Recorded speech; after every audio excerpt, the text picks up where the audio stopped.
कैथल में हुए जनसंवाद कार्यक्रम में मुख्यमंत्री मनोहर लाल ने किया ऐलान, ग्रुप डी के अभ्यर्थी 21 और 22 अक्टूबर को रोडवेज बसों में कर सकेंगे मुफ्त यात्रा।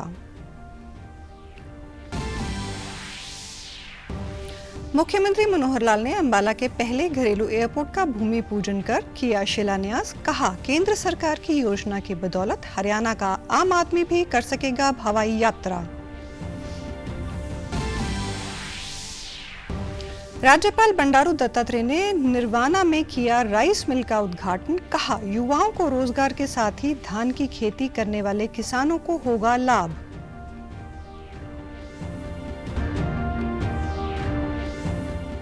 और कृषि मंत्री जेपी दलाल ने कहा, पराली प्रबंधन को लेकर राज्य सरकार है गंभीर। किसानों को अन्नदान पर दे रहे पराली प्रबंधन यंत्र, लोगों से भी की सहयोग की अपील।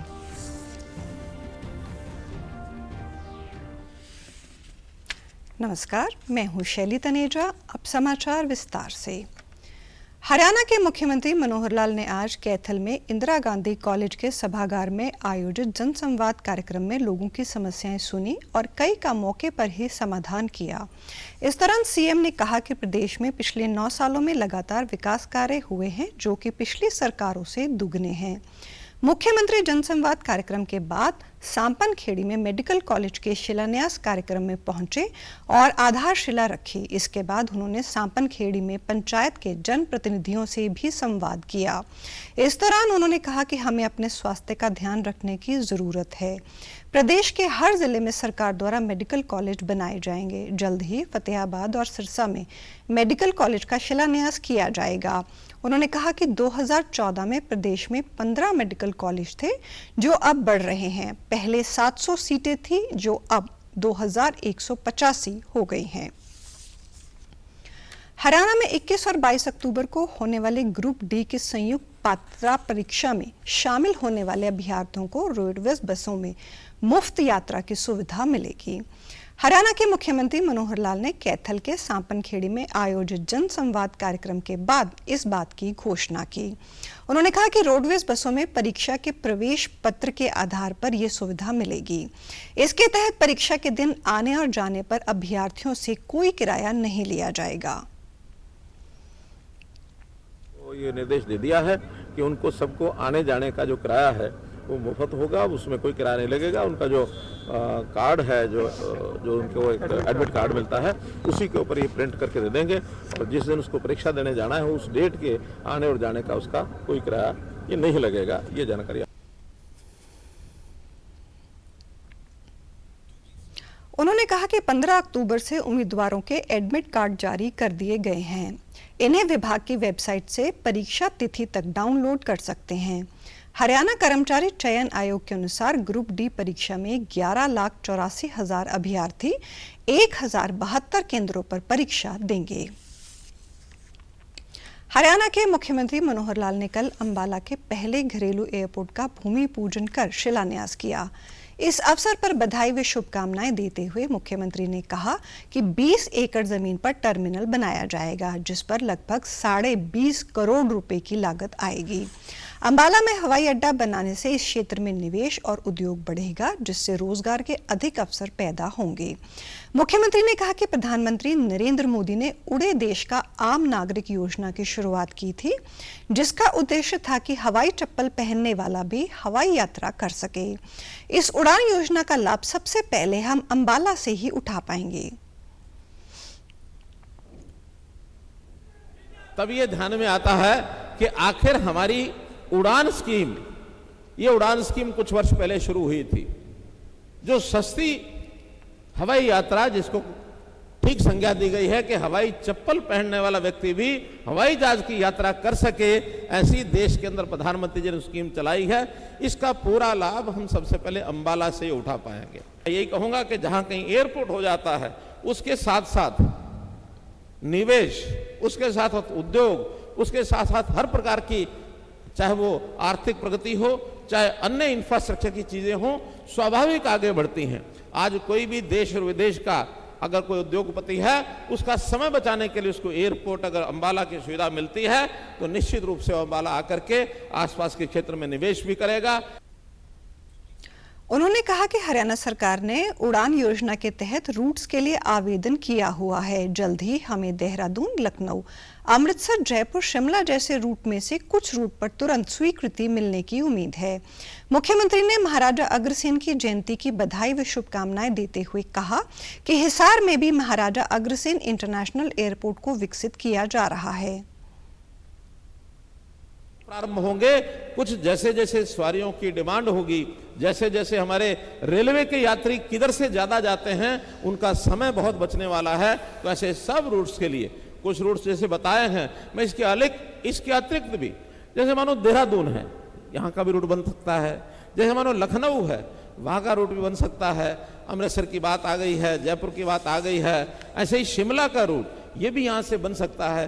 तो ऐसे आसपास के नजदीक के रूट ये सारे अगर खुलेंगे तो अंबाला और इसके आसपास के जिलों के लोगों को बहुत बड़ी सुविधा ये होने वाली है। हिसार के हवाई अड्डे का उपयोग हम करेंगे, एक बड़ा हवाई अड्डा बने, उसके लिए 3 साल से काम लगातार चल रहा है और मैं समझता हूँ बहुत जल्दी इस वर्ष के अंत तक, नहीं तो और अगले वर्ष के प्रारंभ में उस हवाई अड्डे के ऊपर कोई ना कोई गतिविधि ये हमारी शुरू हो जाएगी, ऐसा मैं विश्वास करके चलता हूँ। मुख्यमंत्री ने कहा कि करनाल से यमुनानगर की रेल लाइन की भी मंजूरी मिल गई है। इतना ही नहीं, केंद्र सरकार ने हरियाणा में नए राष्ट्रीय राजमार्ग को भी मंजूर किया है। हरियाणा के राज्यपाल बंडारू दत्तात्रेय ने आज निर्वाणा उपमंडल के धरौदी रोड पर नवनिर्मित राइस मिल का उद्घाटन किया। इस दौरान उन्होंने कहा कि इस श्रीजी राइस मिल से 200 से अधिक युवाओं को रोजगार प्राप्त हो सकेगा और पीआर की खेती करने वाले किसानों को फायदा होगा। राज्यपाल ने कहा कि किसान कम खर्च वाली प्राकृतिक खेती को अपनाकर अपनी आय को दुगना करने का लक्ष्य स्थापित करें। प्राकृतिक खेती को बढ़ावा देकर किसान स्वयं के साथ समाज में अन्नदाता की वास्तविक भूमिका निभा पाएगा।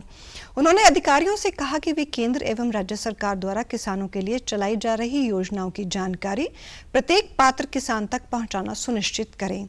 उन्होंने किसानों से पराली न जलाने की अपील करते हुए कहा कि इससे खुद का जीवन तो नष्ट होता ही है, बल्कि आने वाली पीढ़ियों के लिए भी नुकसान होगा। इस मौके पर विधायक डॉक्टर कृष्णलाल मिड्डा ने कहा कि भाजपा सरकार की जन हितैषी योजनाओं का लाभ लोगों को घर बैठे मिल रहा है। जगाधरी के गांव सलेमपुर बांगर में एससी मोर्चा का विशाल सम्मेलन आयोजित किया गया। इस आयोजन में स्कूल शिक्षा, वन एवं पर्यटन मंत्री कंवर पाल गुर्जर ने मुख्य अतिथि के रूप में शिरकत की। इस कार्यक्रम में सैकड़ों लोगों ने भाग लिया। इस दौरान कंवर पाल ने कहा कि सरकार सभी वर्गों को साथ लेकर काम कर रही है और बिना किसी भेदभाव के हर वर्ग के कल्याण के लिए योजनाएं चलाई जा रही हैं। उन्होंने पूर्व मुख्यमंत्री भूपेंद्र सिंह हुड्डा के 4 उप मुख्यमंत्री बनाने के सवाल पर भी निशाना साधा। उन्होंने कहा कि भूपेंद्र सिंह हुड्डा केवल वोट बैंक के लिए और बहकाने के लिए इस प्रकार की बयानबाजी कर रहे हैं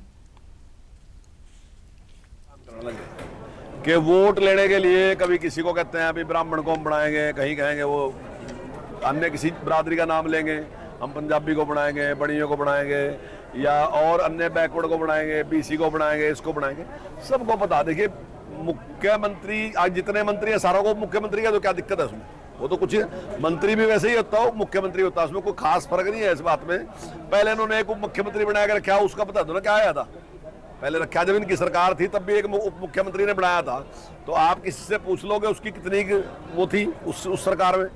तो इन चीजों को चित्ते नहीं हो चित्ते इस बात का। मैं ये एक बात कहता हूँ कि आदमी को सारे हरियाणा की जिम्मेदारी लेनी चाहिए और निष्पक्षता के साथ काम करना चाहिए। उसको मानना चाहिए कि हम सब के लिए काम करेंगे, लेकिन ये सब के लिए काम करने की जो सोच है और जो मादा है वो कांग्रेस में नहीं है, वो केवल भारतीय जनता पार्टी में है, मनोहर लाल।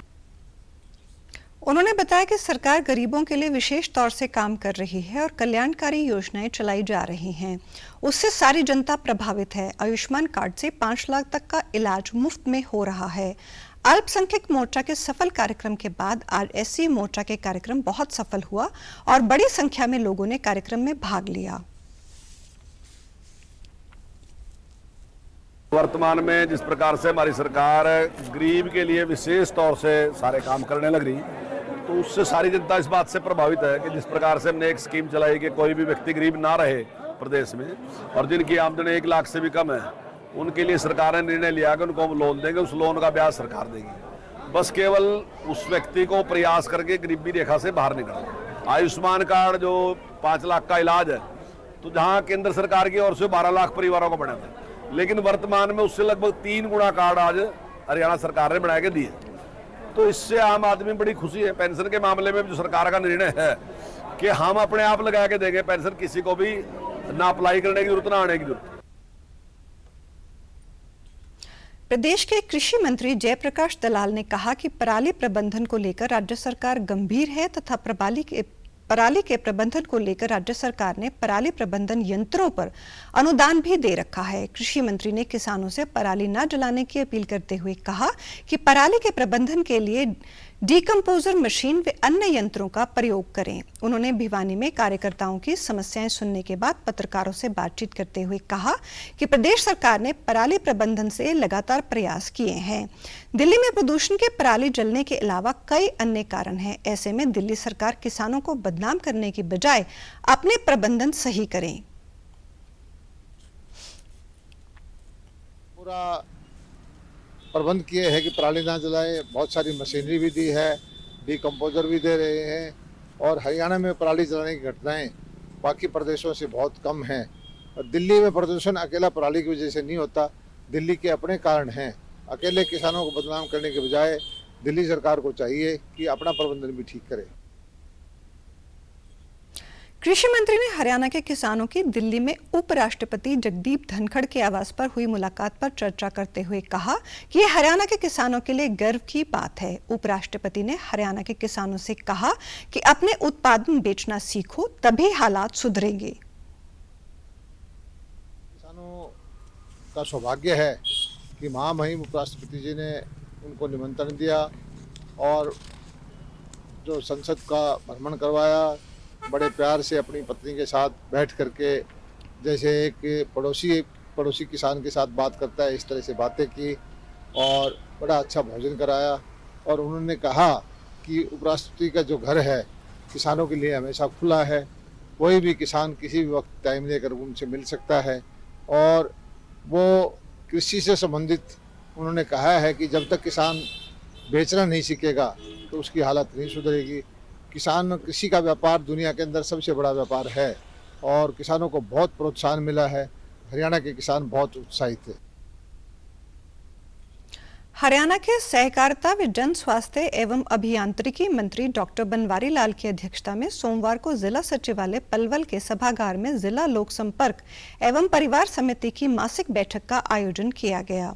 इस अवसर पर पलवल विधायक दीपक मंगला, हथीन विधायक प्रवीण डागर, जिला अध्यक्ष चरण सिंह तेवतिया, जिला उपायुक्त नेहा सिंह भी मौजूद रहीं। इस दौरान सहकारिता व जन स्वास्थ्य एवं अभियांत्रिकी मंत्री डॉक्टर बनवारी लाल ने कहा कि बैठक में 14 शिकायतों को रखा गया, जिसमें से 11 शिकायतों को हल कर दिया गया, जबकि 3 शिकायतों को पेंडिंग रखा गया है। शिकायतों के संदर्भ में अधिकारियों को दिशा निर्देश जारी कर दिए गए हैं। उन्होंने कहा कि जिला प्रशासन के जो अधिकारी लोगों की शिकायतों पर ध्यान नहीं दे रहे, ऐसे अधिकारियों के खिलाफ कार्रवाई की गई है। जो किए हैं और 3 को पेंडिंग रखा है और अगली बार से जो भी हम डिस्पोज कर रहे हैं और उनका क्या एक्शन हुआ उसकी भी ATR हम अगले महीने से शुरू किया है कि पहले हम वो शिकायतें सुनेंगे जिन पर कार्रवाई की कि नहीं की और उसके बाद जनरल कंप्लेंट सुनेंगे। अधिकारियों का जो ये लचीलापन है और काफी दिन तक लोग अपने काम के लिए चक्कर काटते रहते हैं, उन अधिकारियों के खिलाफ हमने कार्रवाई भी की है और आज एक एक्शन के खिलाफ चार्जशीट का भी आदेश मैंने किया है। और आगे भी अगर इस तरह से अधिकारी लापरवाही करेंगे और जनता की शिकायत नहीं सुनेंगे तो उनके खिलाफ कार्रवाई करेंगे। ऐसा तो नहीं है, हम रिपोर्ट मंगवाते हैं क्लोरिनेशन को और मैंने अभी अधिकारियों को सख्त आदेश भी दिए हैं कि भाई इस तरह का कोई केस मिलेगा तो अधिकारियों के खिलाफ कार्रवाई भी करेंगे।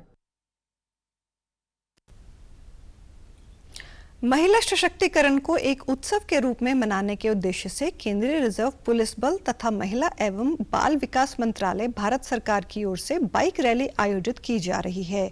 इस कड़ी के तहत श्रीनगर के लाल चौक से निकली CRPF की महिला बाइक रैली यशस्विनी बेटी बचाओ बेटी पढ़ाओ, राष्ट्रीय एकता, अखंडता और समरसत्ता का संदेश लेकर आज सोनीपत के सीआरपीएफ खेवड़ा पहुंची।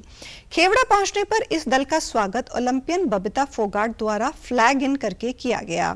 केंद्रीय विद्यालय सीआरपीएफ सोनीपत द्वारा बेटी बचाओ बेटी पढ़ाओ व एक भारत श्रेष्ठ भारत विषय पर रंगारंग सांस्कृतिक कार्यक्रम की प्रस्तुति दी गई, जिसमें बाइक रैली की महिलाओं ने देशभक्ति व हरियाणवी गीतों पर नृत्य किया।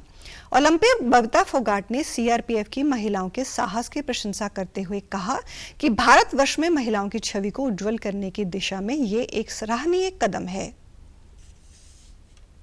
उनके बीच में ये एक मेडल ये भी और मैं यहाँ पे बैठी हूँ बहन की, मुझे आप लोगों से मिलके मुझे आज ऐसा फील हो रहा था कि मेरी बहनें अब हर क्षेत्र में नाम कमा रही हैं, चाहे वो सीआरपीएफ हो, चाहे वो आर्मी हो, चाहे वो खेल का क्षेत्र हो, चाहे वो राजनीति का क्षेत्र हो। इन्होंने हर कदम पे अपने मेहनत और हिम्मत के बलबूते हर वो चीज करके दिखाई है जिससे हम कहते हैं दंगल फिल्म का डायलॉग आप सब लोगों ने सुना है ना कि मारी छोरियां छोरों से कम नहीं है। ये आप लोगों ने अपनी मेहनत के बलबूते हर क्षेत्र में नाम कमा के दिखाया है कि वास्तव में मारी छोरियां छोरों से कम नहीं है। सोनीपत केंद्र उप निदेशक कोमल सिंह ने सीआरपीएफ की 50 महिला का स्वागत करते हुए कहा कि लगभग 950 किलोमीटर की दूरी सफलतापूर्वक तय करते हुए आज सोनीपत पहुंची ये महिलाएं सभी के लिए प्रेरणा है। 1000 किलोमीटर की यात्रा तय करते हुए इस माह 31 अक्टूबर को राष्ट्रीय एकता दिवस के पावन अवसर पर statue of unity Ekta Nagar Gujarat पहुंचकर महिला सशक्तिकरण, बेटी बचाओ बेटी पढ़ाओ, शांति सद्भाव एवं राष्ट्रीय एकता का संदेश प्रदान करेंगी।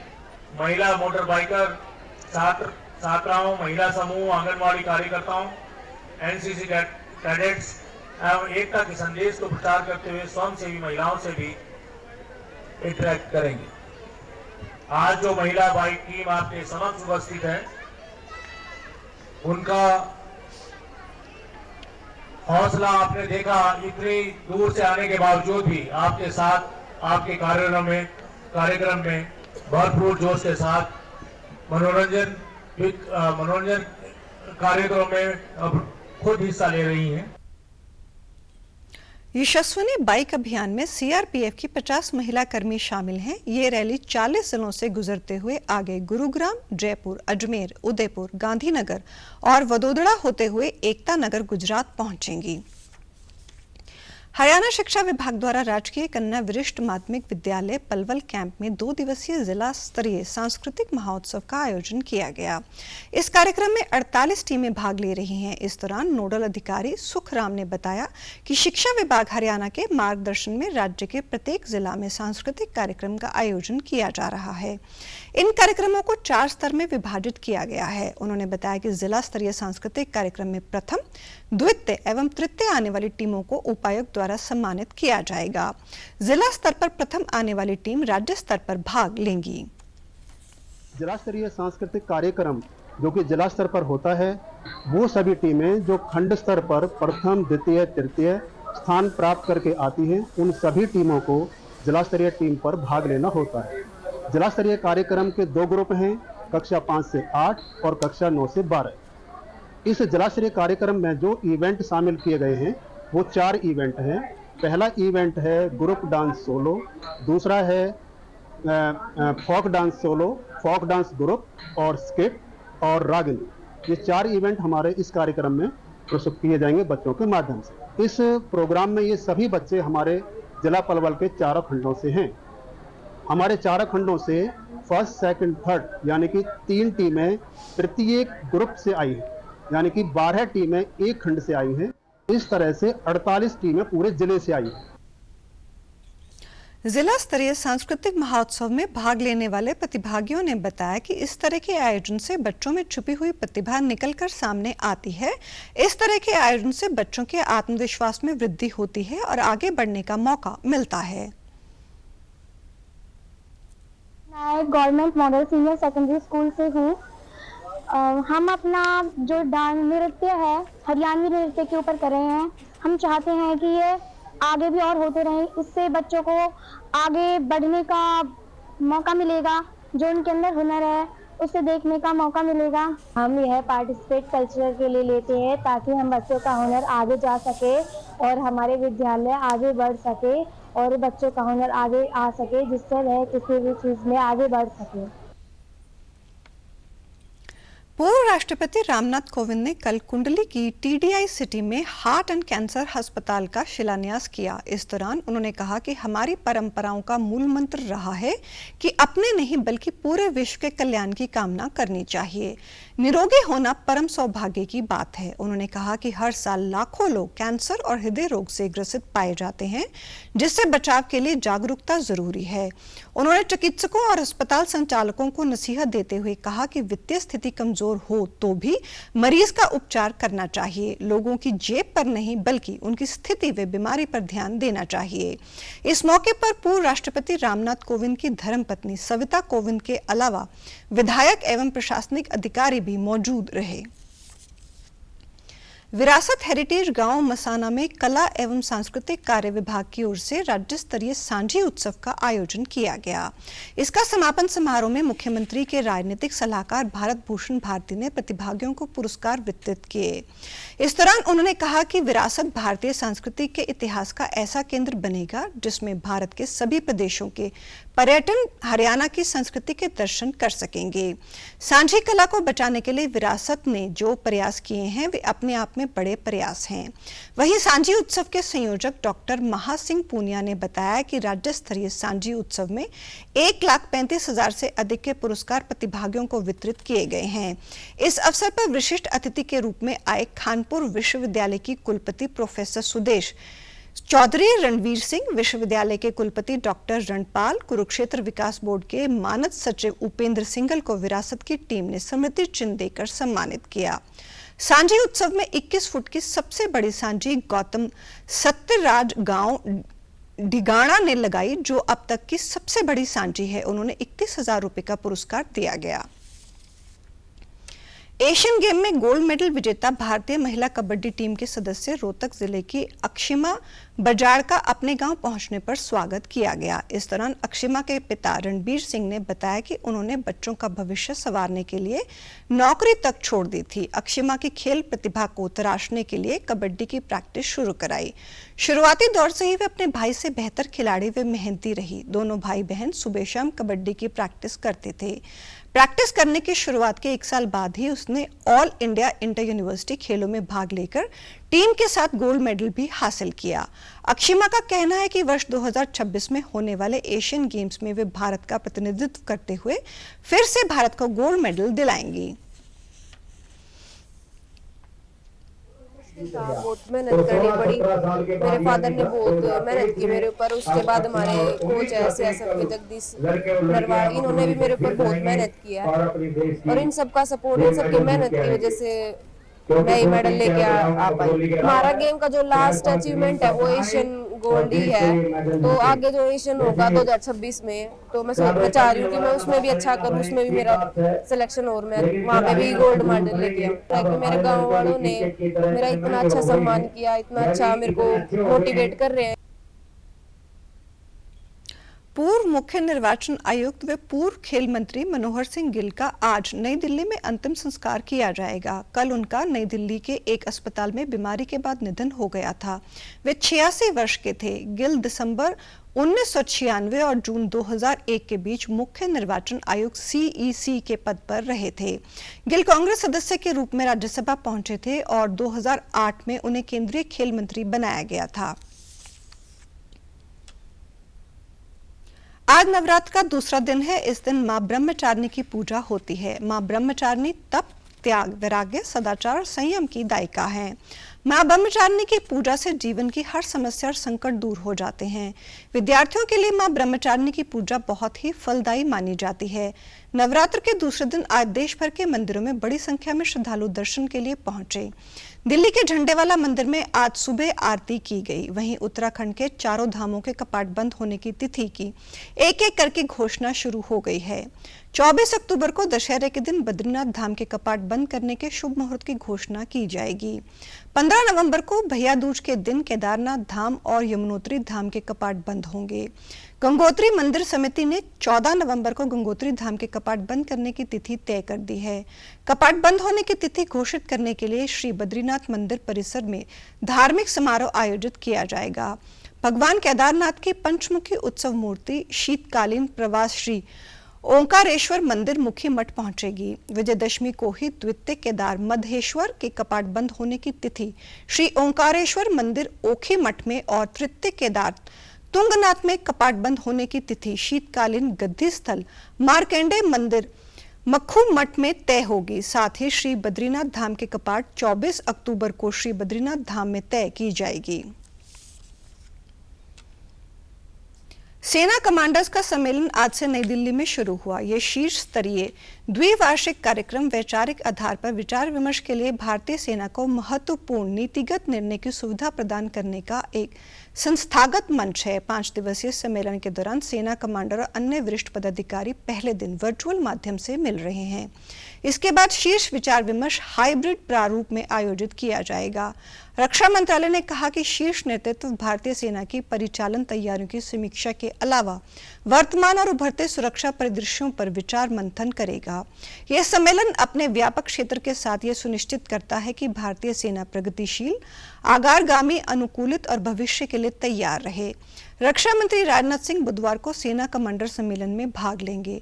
प्रमुख रक्षा अध्यक्ष जनरल अनुज चौहान, थल सेना अध्यक्ष जनरल मनोज पांडे और वायुसेना प्रमुख PR चौधरी भी सम्मेलन को संबोधित करेंगे। ये दफ्तर पर भारत सरकार के प्रधान वैज्ञानिक सलाहकार डॉक्टर अजय सूद भी सुरक्षा के लिए टेक्नोलॉजी का लाभ उठाने विषय पर एक भाषण देंगे। राष्ट्रीय सुरक्षा गार्ड यानी NSG के स्थापना दिवस पर केंद्रीय गृह मंत्री अमित शाह ने सोशल मीडिया X पर NSG कमांडोज और सुरक्षा कर्मियों को बधाई दी है। उन्होंने लिखा, NSG कर्मियों को उनके स्थापना दिवस पर मेरी ओर से हार्दिक बधाई। अपने सिद्धांत वाक्य सर्वत्र सर्वोत्तम सुरक्षा पर खरा उतरते हुए राष्ट्रीय सुरक्षा गार्ड ने खुद को देश की सुरक्षा के गढ़ के रूप में स्थापित किया है। इस शुभ अवसर पर मैं सुरक्षा बल के उन सभी सैनिकों को नमन करता हूं जिन्होंने अपने प्रोफेशनलिज्म, मातृभूमि के प्रति प्रेम और दृढ़ साहस को साबित करते हुए देश के लिए सर्वोच्च बलिदान दिया। आज और कल दिल्ली, हरियाणा, पंजाब, चंडीगढ़ में पश्चिमी विक्षोभ का असर देखने को मिलेगा। इसके चलते सामान्यतः बादल छाए रहने और हल्की व मध्यम वर्षा होने के आसार हैं। इससे लोगों को प्रदूषण से राहत मिलेगी। दिल्ली की हवा में प्रदूषण के कणों की मात्रा रविवार को भी बरकरार रही। दिल्ली के 16 इलाकों में AQI 200 से पार, हरियाणा के 10 शहरों में भी AQI 200 से ज्यादा रिकॉर्ड किया गया। आज सुबह हरियाणा और चंडीगढ़ के कई जिलों में अचानक तेज हवाएं चलने और बादल छाने के करीब 1 घंटे तेज बारिश हुई। मौसम विभाग ने कल भी बारिश और बादल छाए रहने की संभावना जताई है। 2 दिन से मौसम में अचानक आए बदलाव से तापमान 30 डिग्री से नीचे चला गया है और लोगों को ठंडक का एहसास दिला रहा है। इससे पहले रविवार सुबह 6 बजे से 9 बजे तक रुक रुक कर 3 mm बारिश हुई। वहीं जम्मू कश्मीर, हिमाचल प्रदेश और उत्तराखंड में भी 17 अक्टूबर तक मध्यम बारिश की संभावना जताई गई है। हिमाचल के चूड़ाधार में कल सीजन की पहली बर्फबारी हुई। इससे वहां का तापमान 5 डिग्री नीचे आ गया। समाचारों में आज इतना ही। नमस्कार।